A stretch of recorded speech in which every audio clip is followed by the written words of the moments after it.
تمام حاضرین سے التماس ہے شہدائے ملت جعفریہ کی بلندی درجات کے لیے صدر اسلام سے آج تک راہ محبت ولایت میں جان دینے والوں کے لیے بالخصوص وہ مہربان آل رسول جو دنیا سے چلے گئے اور بعد میں ان کا کوئی فاتحہ پڑھنے والا نہیں رہا، اپنے اپنے مرحومین کو یاد کرتے ہوئے اور بالاخص جن احباب نے بھی اس خمسہ انوار شعبانیہ کے انعقاد میں جس حوالے سے بھی تعاون کیا، ان سب کے مرحومین کے لیے بھی ایک مرتبہ سورہ فاتحہ اور 3 بار سورہ توحید کی تلاوت فرما۔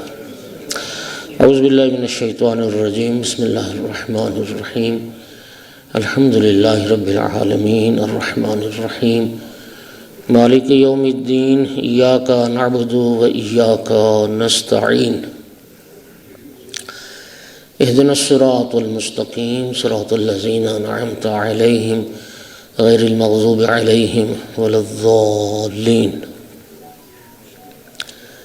بسم اللہ الرحمن الرحیم، قل هو اللہ احد اللہ الصمد لم یلد ولم یولد ولم یکن له کفوا احد۔ بسم اللہ الرحمن الرحیم، قل هو اللہ احد اللہ الصمد لم یلد ولم یولد ولم یکن له کفوا احد۔ بسم اللہ الرحمن الرحیم، قل هو اللہ احد اللہ الصمد لم یلد ولم یولد ولم یکن له کفوا احد۔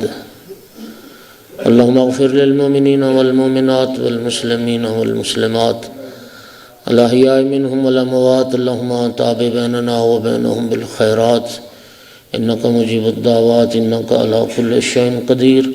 اللہم صلی علی محمد و آل محمد، صلوات سارے حضرات پر۔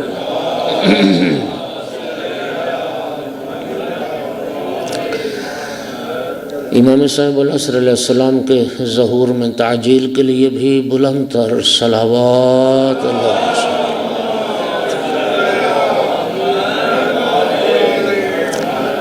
اعوذ باللہ من الشیطان اللعین الرجیم، بسم اللہ الرحمن الرحیم، الحمدللہ رب العالمین والعاقبۃ للمتقین والجنة للمؤمنین والنار للمنافقین۔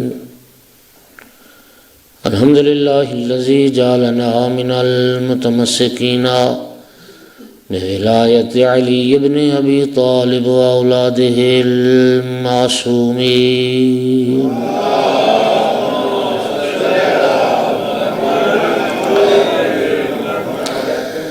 الصلاۃ والسلام والتحیۃ والاکرام علی رسولہ الکریم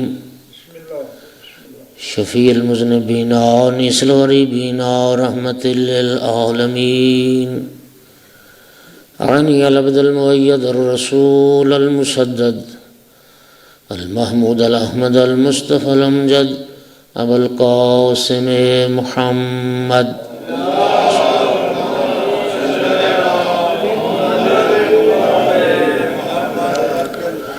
ثم الصلاة والسلام والتحیۃ والاکرام علی آلہ الطیبین الطاہرین المعصومین المنتجبین المنتخبین المظلومین، واللعنۃ الدائمۃ علی اعدائہم ملعونین من یوم عداوتہم الی قیام یوم الدین وبعد یوم الدین۔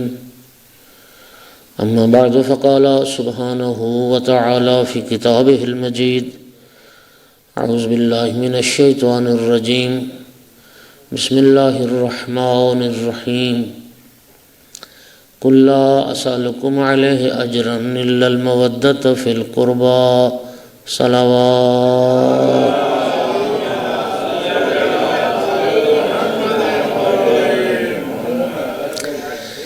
مومنین کرام، ماہ شعبان المعظم 12 مہینوں میں واحد مہینہ ہے کہ جس مہینے میں آل پیغمبر کا کوئی غم نہیں ہے، کوئی شہادت نہیں ہے کسی معصوم کی، اور اہل بیت رسول کی بہت ساری خوشیاں اور بہت ساری عیدیں ہیں، اور شعبان کی تمام عیدیں آپ کو مبارک ہوں۔ اس دعا کے ساتھ خیر مبارک، اللہ دنیا میں ہمیں محمد وآل محمد علیہ السلام کی زیارت اور آخرت میں شفاعت نصیب فرمائے۔ 11 شعبان المعظم کی شب ہے اور انتہائی مبارک شب ہے۔ ہم شکل پیغمبر، شبیہ پیغمبر شہزادہ علی اکبر علیہ السلام کی ولادت باسعادت آپ سب کو بہت مبارک، خیر مبارک۔ مومنین کرام، آیت مودت کا ایک حصہ ہے جو میں نے تلاوت کیا ہے، اور آیت مودت کی روشنی میں یہ عرض کر رہا ہوں کہ یہ قرآن پاک کی واحد آیت ہے جس میں اللہ رب العزت نے پیغمبر کے قرابتداروں کی مودت کو فریضہ قرار دیا ہے، اور پیغمبر کے قرابتداروں کی مودت کو اجر رسالت کے طور پر طلب فرمایا۔ خداوند عالم نے پیغمبر کے قرابتداروں کے سوا کسی اور کی مودت و محبت کو اجر رسالت قرار نہیں دیا ہے، اور یہ مودت کا فریضہ جو اہل سنت کے فقہ کے امام ہیں وہ بھی آیت مودت سے یہی فریضہ ہی سمجھتے تھے۔ وہ بڑی معروف ربائی ہے امام شافعی کی، جنہوں نے کہا تھا کہ یا اہل بیت رسول اللہ حبکم فرض من اللہ فی القرآن انزلہ کفاکم من عظیم القدر انکم من لم یصلی علیکم لا صلاۃ لہ۔ امام شافعی نے کہا تھا اہل بیت رسول اللہ نے آپ کی محبت کو قرآن میں واجب قرار دیا ہے۔ کفاکم من عظیم القدر انکم، اے اہل بیت رسول، آپ کی عظمت، عزت، قدر و منزلت کے لیے اتنی ساری بات کافی ہے۔ من لم یصلی علیکم لا صلاۃ لہ، جو شخص نماز پڑھے اور نماز میں آپ پر درود نہ پڑھے اللہ اس کی نماز کو قبول نہیں کرتا۔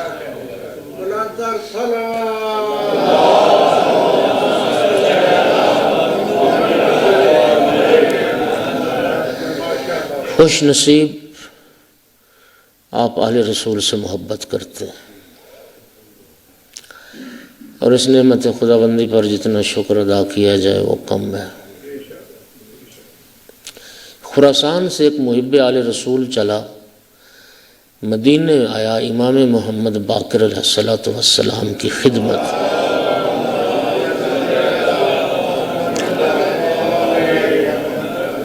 دور دراز کا سفر کر کے آیا تھا، جب مدینے پہنچا تو اس کے پاؤں پھٹ گئے تھے، قدموں سے خون رس رہا تھا۔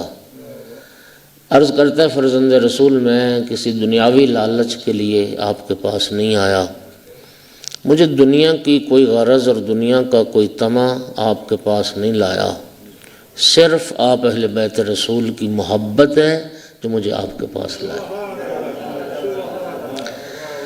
فرزند رسول، میرے 2 سوال ہیں۔ ایک سوال یہ ہے کہ آپ کی محبت کا، یعنی اہل بیت کی محبت کا مقام کیا ہے، اور دوسرا سوال یہ ہے کہ آپ کی محبت کا فائدہ کیا ہے۔ اچھا، بڑا خوبصورت جواب ہے۔ امام علیہ السلام نے فرمایا کہ اے خراسانی، جہاں تک ہماری محبت کے مقام کی بات کرتے ہو، فرمایا حل الدین الا الحب، فرمایا دین محبت کے علاوہ بھی کچھ ہے۔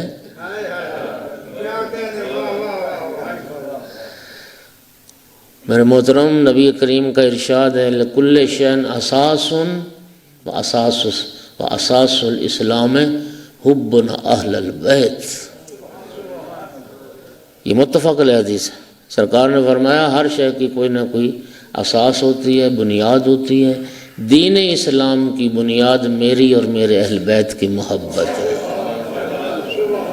جس بنیاد پر سارے اسلام کی عمارت قائم ہے، اس بنیاد کا نام ہے محبت محمد و آل محمد۔ صلوات پڑھ دو۔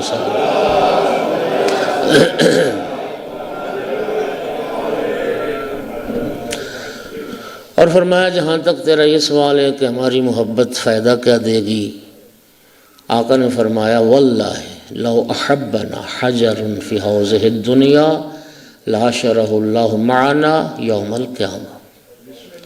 فرمایا بخدا قسم اگر دنیا میں کوئی پتھر بھی ہمارے ساتھ محبت کرے گا، اللہ قیامت کے دن اس پتھر کو بھی ہمارے ساتھ معشور فرمائے۔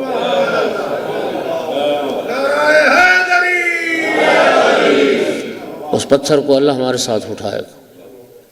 اور نبی گرامی اسلام صلی اللہ علیہ وآلہ وسلم نے بھی ارشاد فرمایا کہ المرء مع من احبا، انسان کا حشر نشر اسی کے ساتھ ہوگا جس کے ساتھ وہ محبت کرتا ہے۔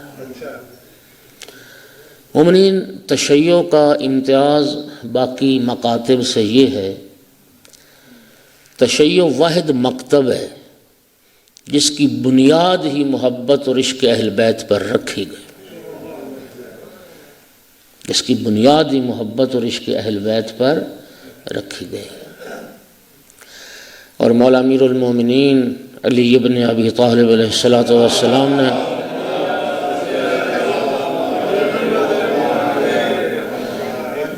میں آج پہلی مجلس میں ہوئی اپنی گزارش دہرا دوں جو ہر خمسے میں دہراتا ہوں، وہ یہی ہے کہ ایک تو سارے احباب وقت کی پابندی فرمائیں، اور دوسرا یہ ہے کہ اپنے اہل و عیال کو بھی مجلس کی راہ دکھائیں، اپنے بچوں کو بھی لے کے آئیں۔ اور یہ آپ تو سارے شاہد ہیں، میں ہر دفعہ یہ التماس کرتا ہوں، فذکر ان الذکر تنفع المؤمنین، قرآن بھی یہ کہتا ہے کہ یہ جو یاد دہانی ہوتی ہے یہ اہل ایمان کو فائدہ پہنچاتی ہے، اور انشاءاللہ فائدہ ہوگا۔ اور کل انشاءاللہ آپ اپنے اہل و عیال کو بھی لائیں گے، چونکہ اہل و عیال کی بھی فکر کرنا آپ کی ذمہ داری ہے۔ یا ایھا الذین آمنوا قوا انفسکم واہلیکم نارا، قرآن کہتا ہے مومن صرف وہ نہیں ہوتا جو صرف اپنی نجات کی فکر کرے، قرآن کہتا ہے اے ایمان والو اپنے آپ کو بھی آتش جہنم سے بچاؤ، اپنے اہل و عیال کو بھی جہنم سے بچانے کی فکر کرو، تو ان کا بھی حق ہے۔ لہذا آپ جو ہیں وہ انشاءاللہ کوشش کریں، اور جو ہے رونق بھی بڑھ جائے گی انشاءاللہ، اور بچے بھی مستفید۔ ایک صلوات پڑھیے ذرا سارے حضرات۔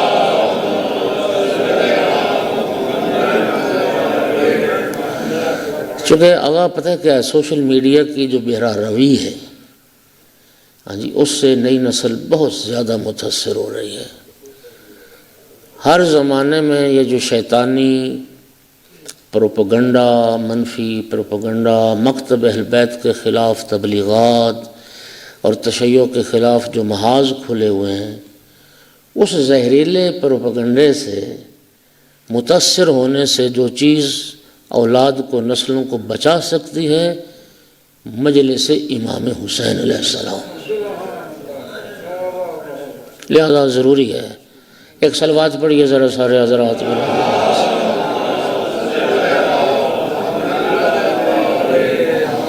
اور پھر مجلس جو ذکر اہل بیت پر مشتمل ہے، کیا میں پہلے بھی آپ کو سنا چکا، کند مقرر سے ہی نبی کریم صلی اللہ علیہ وآلہ وسلم نے فرمایا کہ اذا رأیتم روضۃ من ریاض الجنہ فارتعوا فیہا، فرمایا تم جنت کے باغات میں سے جب کوئی باغ دیکھو، جب کوئی ریاض الجنہ دیکھو تو اس میں داخل ہو جاؤ، گھومو پھرو، چہل قدمی کرو۔ عرض کی گئی یا رسول اللہ اس ریاض الجنہ سے آپ کی مراد کیا ہے؟ ایک ریاض الجنہ آپ جانتے ہیں جو مسجد نبوی کا حصہ ہے، آقا کا فرمان ہے ما بین قبری و ممبری روضۃ من ریاض الجنہ، میری قبر اور میرے ممبر کے درمیان جو جگہ ہے یہ جنت کے باغات میں سے باغ ہے۔ یقیناً جو حضرات مشرف ہوئے ہیں، مدینہ گئے ہیں، انہوں نے ریاض الجنہ میں نوافل ادا کرنے کی، نماز پڑھنے کی سعادت بھی ضرور حاصل کی ہوگی۔ اللہ تعالیٰ جو نہیں گئے اللہ تعالیٰ انہیں بھی لے جائے، اور یہ سعادت بخشے جو گئے ہیں پھر تمنا رکھتے ہیں اللہ پھر لے جائے۔ اور بار بار لے جائے۔ اور حج کے لیے تو ویسے بھی امام جعفر صادق علیہ الصلوۃ والسلام نے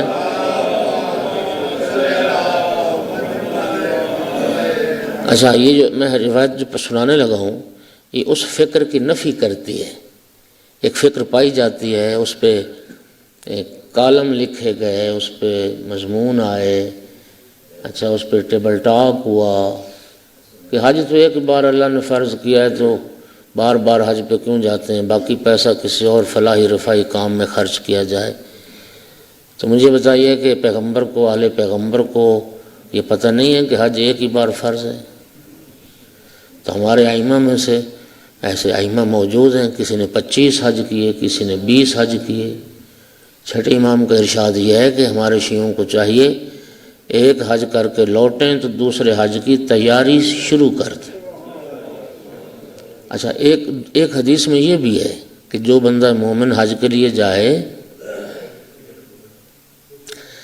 مجھے یاد آتا ہے مولانا صفدر حسین صاحب کے ولی اللہ مقام، وہ ایک عالم دین تھے، بزرگ تھے، تو وہ ظاہر ہے ایک سخت مرحلہ تو ہے نا جی، اس میں تو آسانی تو نہیں ہے، ہاں جی۔ تو وہ اتنے ڈرے، انہوں نے مولانا صفدر حسین صاحب کے سامنے کہا بس اللہ ایک بار مجھے زندہ یہاں سے لے جا، پھر نہیں آؤں گا۔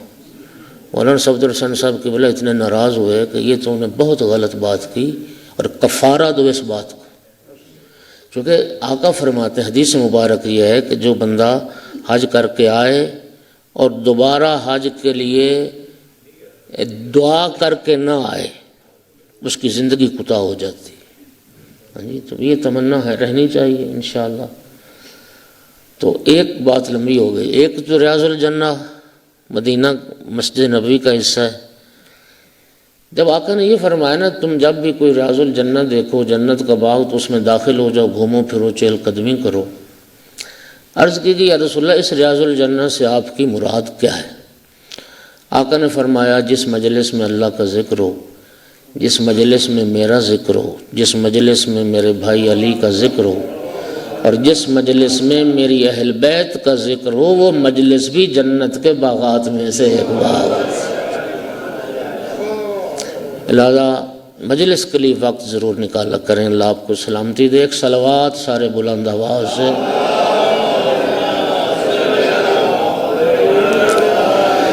لیکن ناراض نہ ہوئیے، یہ بھی نہ ایک ہمارا المیہ ہے۔ اب مجلس امام حسین تو رہی نہیں، اب تو پہلے بانی دیکھا جاتا ہے، پھر خطیب دیکھا جاتا ہے، پڑھنے والا دیکھا جاتا ہے، لنگر پر بھی نگاہ ہوتی ہے۔ یہ ساری چیزیں بولو تو صحیح یار، میں غلط کہہ رہا ہوں تو بولو۔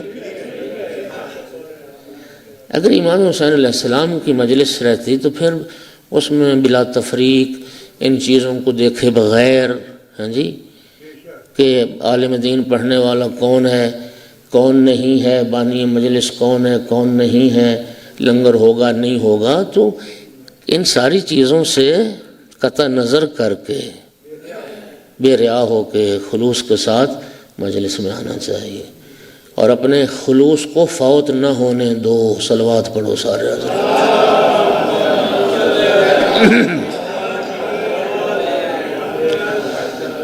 ہاں جی، بانی مجلس کوئی بڑا ہو تو پھر ٹھیک ہے جی، وہ ذرا فلاں صاحب، ہاں جی، کوئی مسکین ہو تو پھر جانا ہی نہیں، یہ تو پھر نہیں نا ٹھیک طریقہ۔ ایک صلوات اور پڑھ دیں سارے۔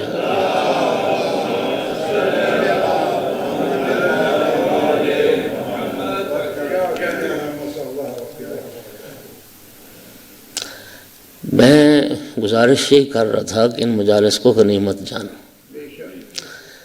یہ ایک مکتب ہے جو آل رسول کے نام پر کھلتا ہے۔ آپ یقین کر لیں دنیا کے کسی مذہب اور کسی مسلک میں تبلیغ دین کا، ترویج مذہب کا ایسا مؤثر ترین ذریعہ نہیں ہے جیسا اللہ نے مولا حسین علیہ السلام کے صدقے میں ہمیں عطا۔ 90% سے زیادہ لوگوں کی جو معلومات ہیں وہ اسی مجلس کا فیض ہے۔ کتنے لوگ مطالعہ کرتے ہیں کتابوں کا؟ اب تو وہ کتابوں کا دور ہی ختم ہو گیا نا جی، اب بک کا زمانہ نہیں، اب صرف فیس بک کا زمانہ ہے۔ صرف یہی بک پڑھی جاتی ہے، دیکھی جاتی ہے، ہاں جی، باقی کتابیں کون پڑھتا ہے؟ علماء کے پاس کب بیٹھتے ہو؟ لوگ مجلس سننے کے لیے نہیں آتے ہیں تو ویسے علماء کے پاس گفتگو کے لیے، مسائل کے لیے کب لوگ جاتے ہیں؟ توجہ ہو رہی ہے؟ جتنی بھی معلومات، بچہ ہے، نوجوان ہے، جوان ہے، بوڑھا ہے، مرد ہے، عورت ہے، مکتب کے بارے، مذہب کے بارے، قرآن کے بارے، تفسیر کے بارے، حدیث کے بارے، عقائد کے بارے، فقہ کے بارے، مقتل تاریخ کے بارے، اخلاقیات کے بارے، جتنی بھی معلومات کسی کے پاس ہیں، 90% سے زیادہ معلومات اسی مجلس امام حسین علیہ السلام سے۔ کیا مکتب آل رسول نے، ہمارے ائمہ کی آپ بصیرت تو دیکھیں، ہمارے ائمہ کی یہ بصیرت ہے نا۔ ائمہ جانتے تھے ایک زمانہ آئے گا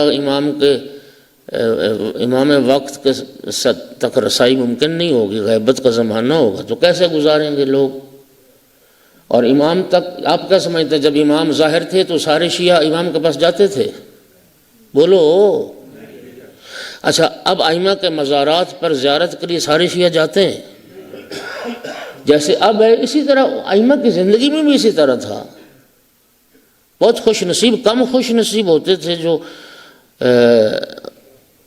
محضر امام میں حاضر ہونے کا شرف حاصل کرتے تھے۔ تو یہ مجلس ایک، اور یہ ائمہ نے اپنے زمانے میں اس بات پر زور دیا کہ تم بیٹھا کرو، ہماری احادیث کو دہرایا کرو، اپنے ائمہ سے۔ اچھا، امام اپنے اصحاب سے پوچھتے بھی تھے، اتجلسون وتتحدثون، کیا تم اپنے اپنے شہروں میں مل بیٹھتے ہو، ہمارا ذکر کرتے ہو، ہماری حدیثوں کو دہراتے ہو؟ تو یہ ترویج مذہب، تبلیغ مذہب کا مؤثر ترین ذریعہ ہے۔ خدا را اس کی اہمیت کو کم نہ کرو۔ پھر صلوات پڑھو سارے حضرات۔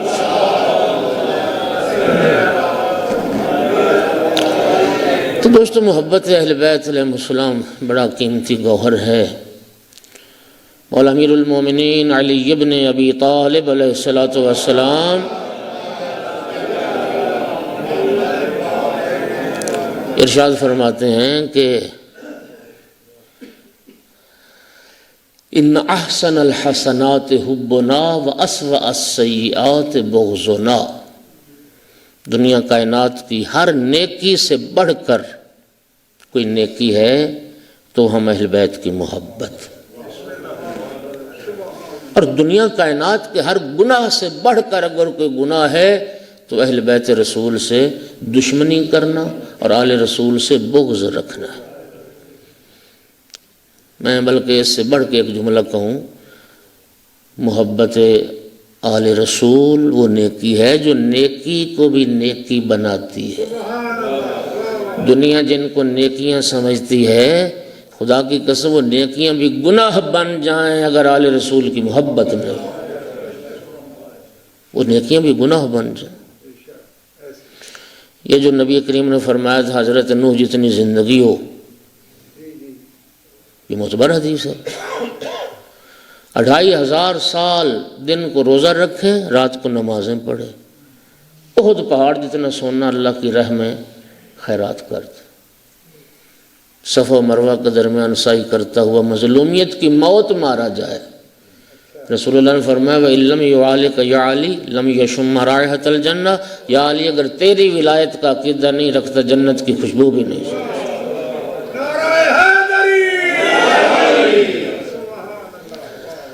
سامعین گرامی، اور یہ دلیل محبت ہوتی ہے۔ امام جعفر صادق علیہ السلام نے ارشاد فرمایا شیعتنا خلق من فضل طینت، ہمارے شیعہ ہماری فاضل طینت سے خلق ہوئے ہیں۔ فیفرحون لفرحنا ویحزنون لحزننا، جب ہم خوش ہوتے ہیں ہمارے شیعہ بھی خوش ہوتے ہیں، اور جب ہم غمزدہ ہوتے ہیں ہمارے شیعہ بھی غمزدہ ہوتے ہیں۔ تو آل رسول کی خوشی میں خوشی منانا، آل رسول کے غم میں غم منانا، اور الحمدللہ یہ تہذیب اللہ نے آپ کو دی ہے۔ ائمہ کی ولادت پہ مجلس جشن کا اہتمام کرتے ہو، اور ائمہ کی شہادت پہ مجلس عزا کا اہتمام کرتے ہو، یہ دلیل محبت ہے، یہ دلیل محبت۔ تو آج جس ہستی کی شب ولادت ہے، تھوڑا سا تذکرہ اس ہستی کا کرتے ہیں۔ سامعین گرامی، شہزادہ علی اکبر علیہ السلام آقا کی ولادت باسعادت میں اختلاف ہے، اور میں کیا عرض کروں کہ شدید اختلاف ہے کہ سن ولادت کیا ہے۔ بعض نے 33 ہجری لکھا۔ اچھا ایک بات اور سنیں، تھوڑا سا حوصلہ بھی رکھا کرو۔ تم اگر کسی بات کو نہیں جانتے تو پھر اس کے پیچھے وہ پروپیگنڈا نہ شروع کر دیا کرو۔ میں نے وہی عرض کی نا کہ آپ کی تو معلومات صرف اتنی ہے جو مجلس سے سنا۔ آپ اگر مطالعہ کرو اور اگر کتاب پڑھو، اگر تاریخ کی ورق گردانی کرو تو یہ جو اختلافات ہیں وہ آپ پر بھی عیاں ہو جائیں گے۔ میری بات پہنچی یا نہیں پہنچی؟ آپ پڑھ لیں، آپ تاریخوں کا پڑھ لیں، اور یہ جو اقوال ہیں نا، ان کے قائل بڑے بڑے فہول علماء ہیں۔ بہرحال اختلاف ہے، اور تاریخ میں بہت سارے موضوعات ہیں جو اختلافی ہیں۔ ان میں ایک یہ بھی ہے کہ شہزادہ علی اکبر کی جو ولادت ہے، بعض نے لکھا سن ولادت 33 ہجری، بعض نے لکھا 35 ہجری، بعض نے لکھا 42 ہجری، بعض نے لکھا 43 ہجری۔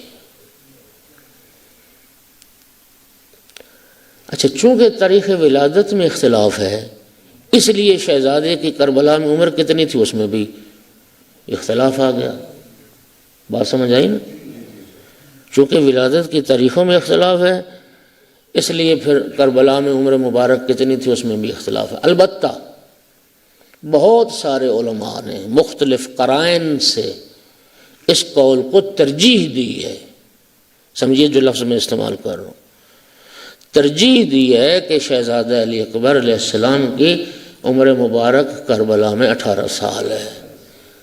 تو اس روایت کی بنیاد پر وہ جو 42 ہجری والی روایت ہے، وہ علماء نے اس روایت کو زیادہ تر علماء نے قبول کیا ہے۔ بہرحال عدلہ کا مقام نہیں۔ شہزادے کی ولادت باسعادت ہوئی، اور امام حسین علیہ السلام نے نام علی رکھا، اور یہ تو میں پہلے بھی سنا چکا ہوں۔ اللہ نے امام حسین علیہ السلام کو جتنے بیٹے عطا کیے، مولا حسین علیہ السلام نے ہر بیٹے کا نام علی رکھا، اور جتنی بیٹیاں اللہ نے مولا حسین علیہ السلام کو عطا کی، آقا نے ہر بیٹی کا نام فاطمہ رکھا۔ اب گھبرا تو نہیں رہے حضرات؟ اچھا، گھبرانے والی تو بات ہی کوئی نہیں، تو گھبرانا کیوں ہے؟ مومنین کرام، اچھا بات گھبرانے والی باتیں ہوتی ہیں، آپ ان پر بھی نہیں گھبراتے، تو میں تو پھر سیدھی سیدھی باتیں کر رہا ہوں۔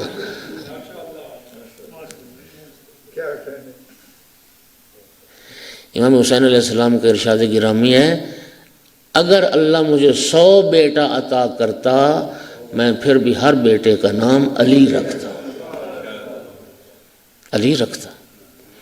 اسیران آل محمد علیہ السلام، یہ لٹا قافلہ جب پہنچا نا یزید کے دربار میں، مولا سجاد علیہ السلام، تو یزید نے تعارف پوچھا، قیدی اپنا تعارف کرو، تم کون ہو؟ تو فرمایا انا علی ابن الحسین، میں حسین کا بیٹا علی۔ یزید کہتا ہے میں نے سنا حسین کا بیٹا علی کربلا میں مارا گیا۔ فرمایا وہ میرے بھائی علی اکبر تھے، اللہ نے جنہیں مقام و مرتبہ شہادت عطا کیا۔ یزید کہتا ہے اچھا جو کربلا میں مارے گئے وہ بھی علی، تم بھی علی۔ طنز کرتا ہے، کہتا ہے تمہارے بابا کو کوئی اور نام نہیں ملا کہ ہر بیٹے کا نام علی رکھا؟ مولا سجاد علیہ السلام نے فرمایا یزید سن، تیرا باپ یہ چاہتا تھا کہ میرے دادا علی کا نام دنیا سے مٹ جائے، میرے بابا حسین نے ہر بیٹے کا نام علی رکھا تاکہ نام علی دنیا میں زندہ باد۔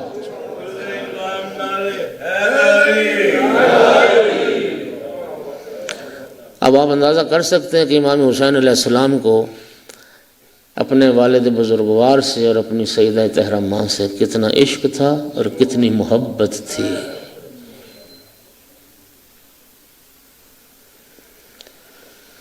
ایک اہل علم سے سنا، میں ابھی روایت اس کی ذرا تحقیق کر نہیں پایا، وقت نہیں ملا، کہ شہزادہ علی اکبر کی جب ولادت ہوئی نا، امام حسین علیہ السلام نے شہزادے کو اٹھا کے لا کے مسجد نبوی کی محراب میں رکھ دی.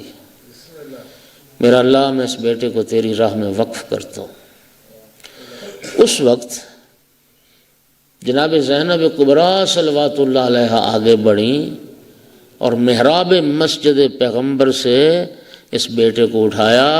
میرا اللہ، میں تیری بارگاہ سے اس بیٹے کو لے کے جا رہی ہوں اور میں اس بیٹے کی پرورش کروں. بیٹا مولا حسین علیہ السلام کا ہے، لیکن پرورش جس بی بی نے کی ہے، جس بی بی کو 5 معصومین نے پالا ہے، اسی بی بی نے علی اکبر کو پالا ہے، پرورش فرمائی. اور شہزادے کی والدہ گرامی جناب لیلا، جنہیں کئی ام لیلا کہتے ہیں، جناب لیلا بنت ابو مرہ بنت عروہ بن مسعود ثقفی.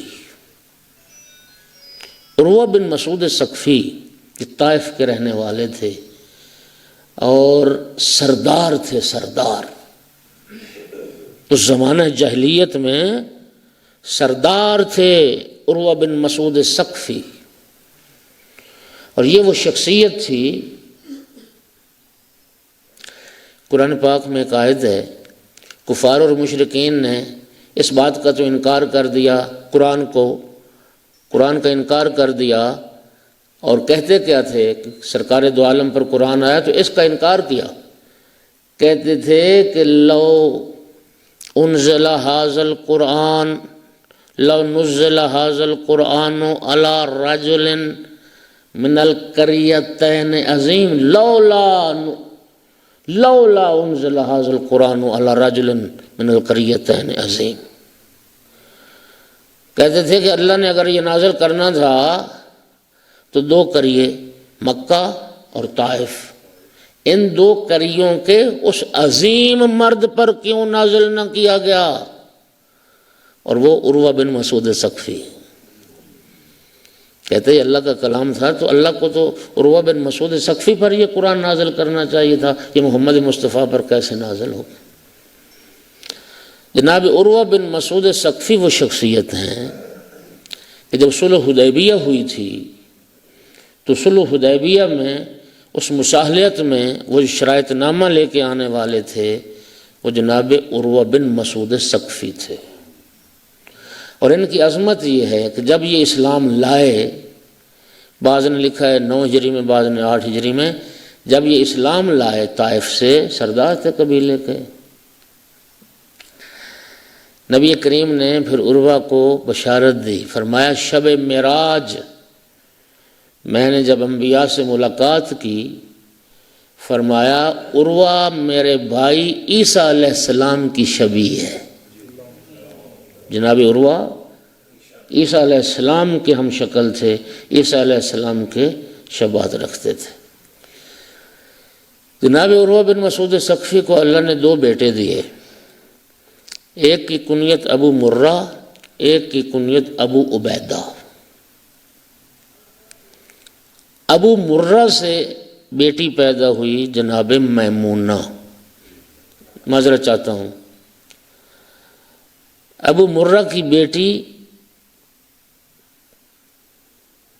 جناب ام لیلا. ایک صلوات پڑھ دیں سارے حضرات بلند آواز سے.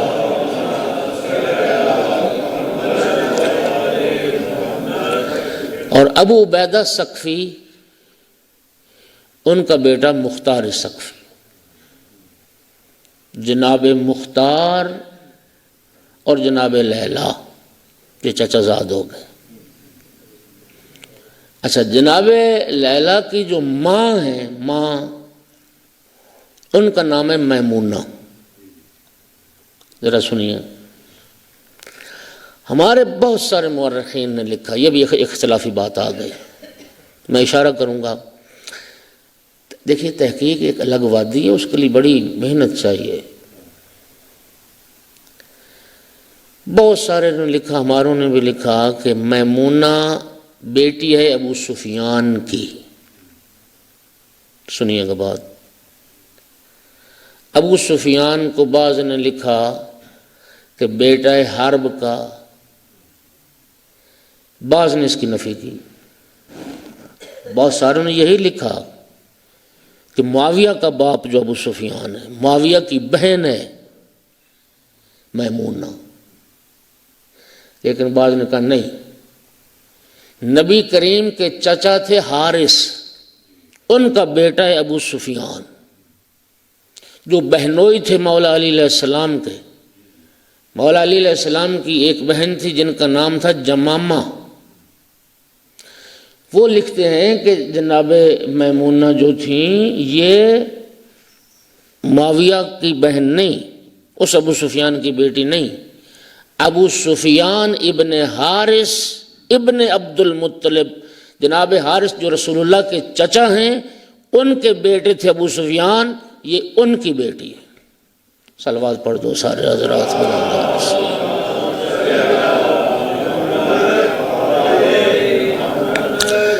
میرے لیے بھی نئی چیز ہے تو آپ کے لیے بھی نئی ہوگی چیز۔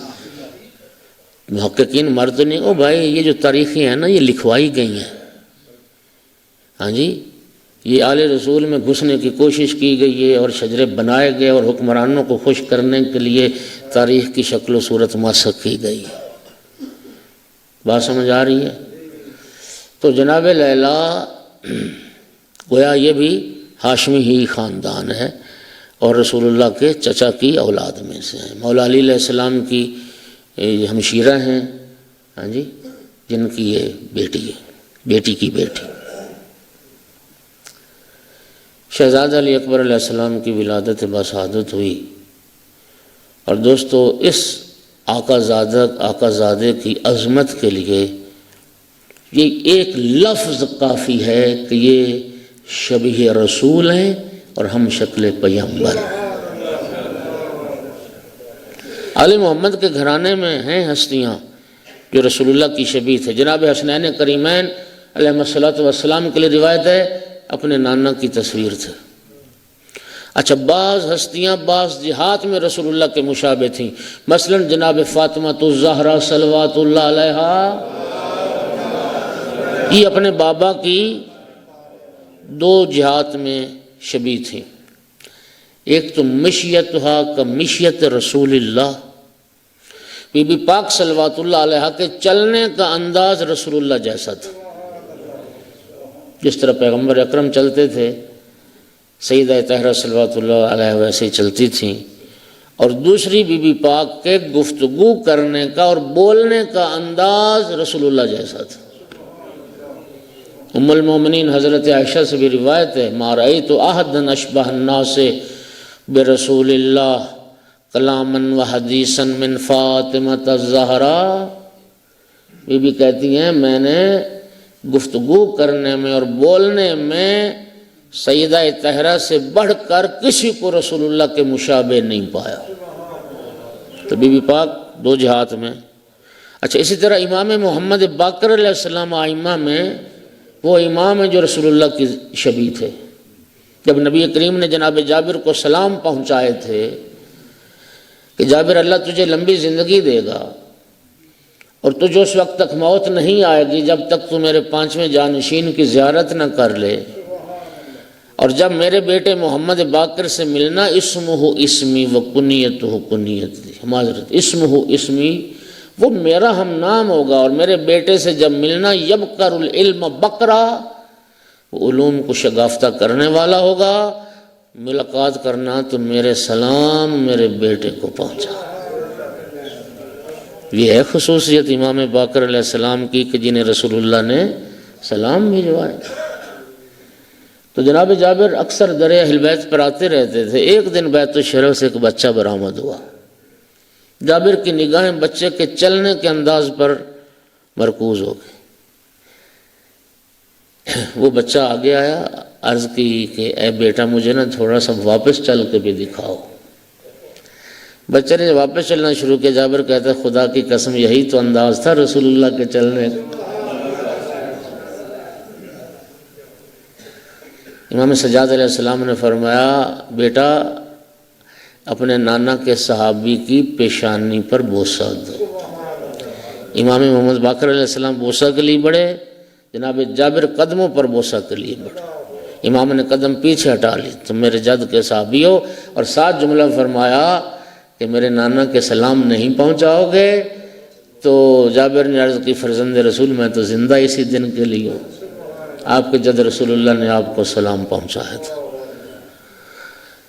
اور اگلی جو ہستی رسول اللہ کی مکمل تصویر ہیں وہ امام مہدی عجل اللہ فرجہ الشریف،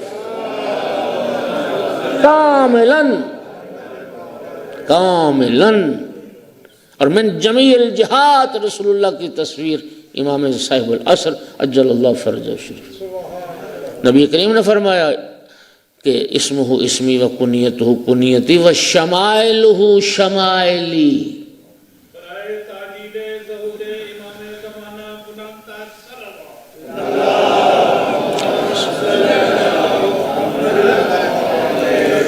میرا بیٹا، میرا ہم کنیت اور تمام میرے شمائل اور میری صفات اور میری خصوصیات کا وہ مالک، اور اللہ میرے بیٹے کے صدقے میں اس دنیا کو عدل اور انصاف سے پر کر دے گا۔ لیکن شہزادہ علی اکبر علیہ السلام یہ وہ شخصیت ہے جو ہر جہت سے رسول اللہ کی تصویر تھی، اور اس شبات پر یہ جملہ مولا حسین علیہ السلام کا جو روز عاشور امام حسین علیہ السلام کی زبان مبارک سے شہزادہ علی اکبر کے تعارف میں نکلا، وہ کیا تھا؟ اللہم اشہد علی ہؤلاء القوم لقد برز الیہم غلام اشبہ الناس خلقا، یہ پہلی جہت، خلقا و خلقا و منطقا برسولک، خلق میں، خلقت میں، قد و قامت، شکل و صورت، وجود مبارک رسول اللہ جیسا، خلق میں، اخلاق، صفات کریمانہ رسول اللہ جیسی، منطقاً نطق اور گفتگو رسول اللہ جیسی۔ اور پھر یہ جملہ مولا حسین علیہ السلام کا، میرا اللہ وَكُنَّ إِذْ اشْتَقْنَا إِلَىٰ زِيَارَةِ النَّبِيِّ کا فَنَظَرْنَا إِلَيْهِ، اور میرا اللہ گواہ رہنا، تو تو جانتا ہے جب بھی تیرے رسول کی زیارت کا شوق ہوتا تھا ہم علی اکبر کو دیکھ کے تیرے رسول کی زیارت کا شوق پورا کرتے تھے۔ علامہ علی نقی کا جملہ ہے، وہ فرماتے ہیں کہ مولا حسین علیہ السلام کا یہ جملہ کہ میرا اللہ جب بھی تیرے نبی کی زیارت کا شوق ہوتا تھا ہم اس شہزادے کو دیکھ کے تیرے نبی کی زیارت کا شوق پورا کرتے تھے، یہ جملہ بتاتا ہے کہ مولا حسین علیہ السلام نے ساری زندگی میں جتنی بار بھی اپنے بیٹے علی اکبر کو دیکھا ہے نانا کی تصویر اور شبیہ پیغمبر سمجھ کے دیکھا ہے، اپنے نانا کی زیارت کے عشق میں، اپنے نانا کی زیارت کے شوق میں علی اکبر کی زیارت کی، خلق میں اور نبی کریم کے خلق کے بارے وہ 4 مصرے جو بڑی معروف ربائی ہے حسان بن ثابت کی، وہ سناؤں انہوں نے نبی کریم کے لیے کیا کہا تھا؟ ایک صلوات تو پڑھو سارے حضرات۔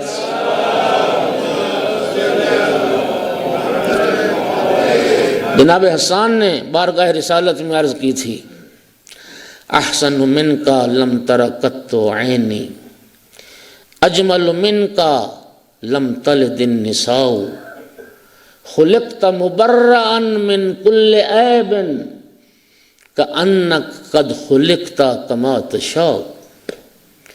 اے آمنہ کے لال، آپ سے بڑھ کر حسین میری آنکھوں نے نہیں دیکھا ہے، اور آپ سے بڑھ کر صاحب حسن و جمال کسی ماں نے نہیں جنا ہے۔ خلقت مبرًا من کل عیب، اے آقا آپ کو اللہ نے ہر عیب سے پاک و پاکیزہ خلق فرمایا۔ کأنک قد خلقت کما تشاء، آپ ویسے خلق ہوئے ہیں، گویا جیسا آپ چاہتے تھے اللہ نے آپ کو ویسا ہی خلق فرمایا۔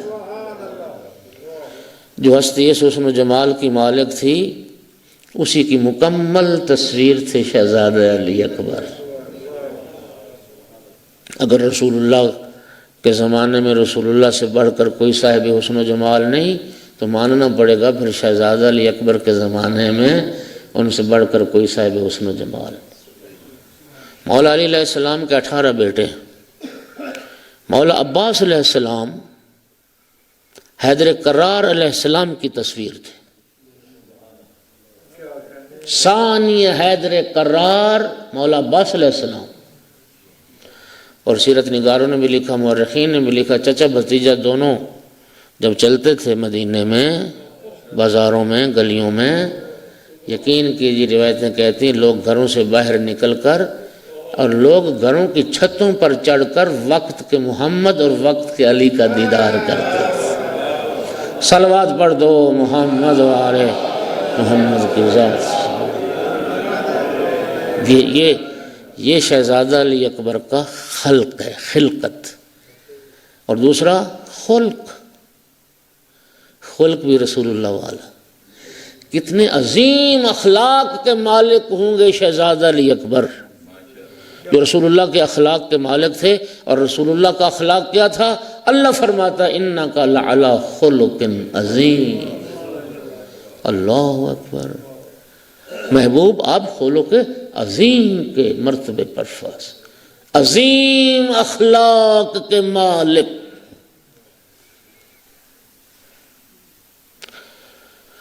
اور تیسری منطقاً برسولک، شہزادہ علی اکبر علیہ السلام کہ بولنے کا انداز بھی رسول اللہ جیسا تھا۔ یعنی شہزادہ علی اکبر جب گفتگو فرما رہے ہوتے تھے، جنہوں نے رسول اللہ کو گفتگو کرتے سنا انہیں یوں ہی لگتا تھا پھر رسول اللہ گفتگو فرما رہے۔ علامہ علی نقی کا جملہ وہ فرماتے ہیں کہ یہ کربلا میں مؤذن صبح عاشور مولا حسین نے تبدیل کیا مؤذن۔ پہلے تو مؤذن حجاج ابن مسروق تھے، مدینہ سے ساتھ لے کے چلے تھے، جب بھی اذان کا وقت ہوتا تھا حجاج اذان کہتا تھا، لیکن صبح عاشور امام علیہ السلام نے مؤذن بدلا ہے۔ علامہ علی نقی فرماتے ہیں کہ اس تبدیلی کی وجہ یہ تھی کہ امام حسین علیہ السلام نے ہر لحاظ سے یزیدیوں پر اتمام حجت کیا ہے۔ یہ بھی اتمام حجت کی ایک کوشش تھی۔ صبح عاشور مولا حسین نے چاہا کہ میں ان یزیدیوں کو اپنے نانا کا لہجہ بھی سنوا دوں کہ میرا نانا رسول اللہ کس طرح اذان دیتا تھا، منطقاً برسولک۔ اور شہزادہ علی اکبر علیہ السلام کی سیرت میں یہ بات موجود ہے، آل محمد کا جو مضیف تھا، جو مہمان خانہ تھا، آپ جانتے ہیں نا کہ ائمہ کی شہادت کے بعد بھی ان کے مضیف چل رہے ہیں۔ جی آپ حضرات جو زیارات کے لیے گئے ہیں، مولا رضا علیہ السلام کا مہمان خانہ چل رہا ہے، مولا امیر المومنین کا مہمان خانہ، کربلا میں دونوں بھائیوں کا مہمان خانہ، سامع میں آل محمد کا دسترخوان شہرت رکھتا ہے، وسیع دسترخوان اور عظیم الشان مہمان خانہ۔ شہزادہ علی اکبر جب بڑے ہوئے ہیں تو اس مہمان خانے کا سارا جو انتظام و انصرام تھا وہ شہزادہ علی اکبر سنبھالتے تھے۔ یقین کیجئے چھتوں پر آگ روشن کرواتے تھے۔ یہ آگ روشن ہونا اس زمانے میں یہ ایک اشارہ ہوتا تھا، علامت ہوتی تھی کہ کوئی بھی اگر مسافر بھولا بھٹکا اس کے لیے ہمارے دروازے کھلے، وہ آئے۔ توجہ ہو رہی؟ چھتوں پر آگ روشن کرواتے تھے، عمدہ پکوان، انواع و اقسام کے کھانے بنتے تھے آل محمد کے دسترخوان پر، اور مہمان نوازی اور یہ فریضہ شہزادہ علی اکبر علیہ السلام انجام دیتے تھے۔ توجہ ہو رہی ہے؟ مولا امیر المومنین کا ایک بڑا خوبصورت ارشاد گرامی، ایک لطف لو، صلوات پڑھو ذرا سارے حضرات۔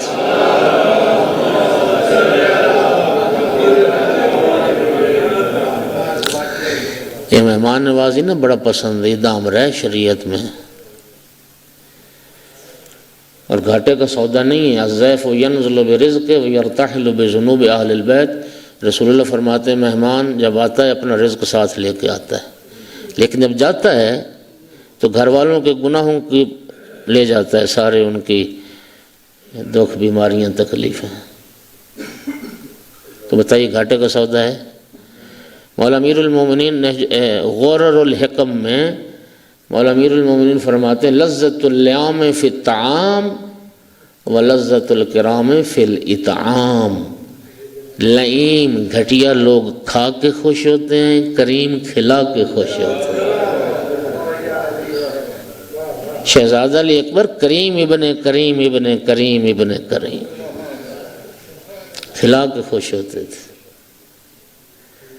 اور سامعین گرامی، روز عاشور جو شہزادہ علی اکبر کا رجز ہے، ہاں جی، وہ دو میں آپ کو شعر ان کے سناتا ہوں۔ جب شہزادہ ہے نا میدان میں اپنا تعارف کروایا، انا علی ابن الحسین ابن علی، نحن و بیت اللہ اولا بالنبی،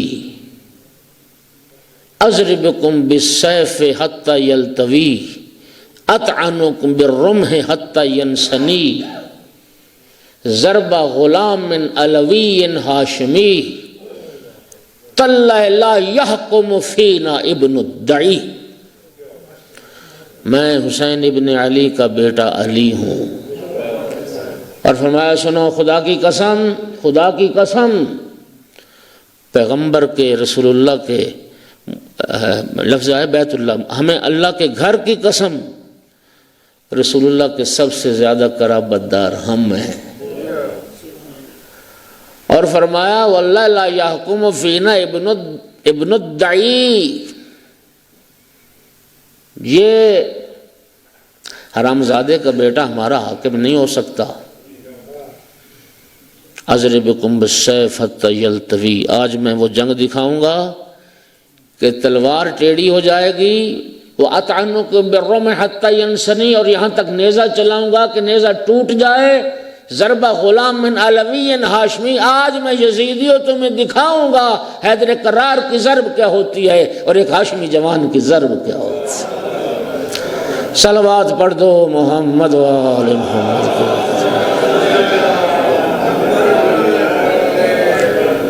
جو علی ہو اور ہو بھی اکبر تو اس کو زیب دیتا ہے نا کہ شبیہ پیغمبر ہو۔ وآخر دعوانا الحمدللہ رب العالمین۔ کریم پروردگار شہزادے کے صدقے میں تمام حاضرین کے حوائج پورے فرما، میرا اللہ صلاح محبت ولایت پر استقامت عطا فرما۔ کریم مالک بحق محمد و آل محمد، جتنے شرکاء تشریف فرما ہیں یا جو لائیو دیکھ رہے ہیں، مولا سب کی حاجات کو پورا فرما، بیمار مومنین کو شفاء کاملہ عطا فرما، بے اولاد مومنین کو نیک اولاد عطا فرما، جتنے مومنین تنگ دست ہیں وسیع حلال رزق نصیب فرما، پریشان حال کی پریشانی دور فرما، بے گھر کو گھر عطا فرما۔ میرا اللہ ہماری نسلوں کو اس راہ محبت ولایت پر استقامت عطا فرما۔ کریم مالک ہمارا جینا